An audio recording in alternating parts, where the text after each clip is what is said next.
Hi friends, welcome to cine family 2. TV serial actors Mukesh Gowda and Raksha Gowda వీరిద్దరూ ప్రస్తుతం star మా ఛానల్లో ప్రసారం అవుతున్న గుప్పెడంత మనసు సీరియల్లో హీరో హీరోయిన్ రిషి వసుధర క్యారెక్టర్లో నటిస్తూ తమదైన స్టైల్లో ప్రేక్షకులను బాగా ఆకట్టుకుంటూ మంచి విజయాన్ని అందుకుంటున్నారు. రిషి వసుధర జోడీకి ఉన్న క్రేజ్ అంతా ఇంత కాదు. వీరిద్దరి అప్డేట్స్ బయటకు రాగానే బాగా వైరల్ అవుతుంటాయి. అయితే రీసెంట్గా గుప్పెడంత మనసు serial hero heroine Rishi Vasudhara shooting and real life latest ఫొటోస్ని షేర్ చేశారు. ఆ ఫొటోస్లో రిషి వసుధర షూటింగ్లో పాల్గొంటూ చాలా సరదాగా ఎంజాయ్ చేస్తూ కనిపించారు.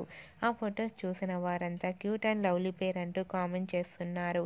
మీకు కూడా Rishi Vasudhara shooting and real life latest photos మీకు నచ్చినట్లయితే మీ అభిప్రాయాన్ని మీ కామెంట్ రూపంలో తెలియజేస్తూ లైక్ చేయండి, షేర్ చేయండి. మరిన్ని ఇంట్రెస్టింగ్ అండ్ లేటెస్ట్ అప్డేట్స్ కోసం మా సినీ ఫ్యామిలీ 2 ఛానల్ని సబ్స్క్రైబ్ చేసుకోండి.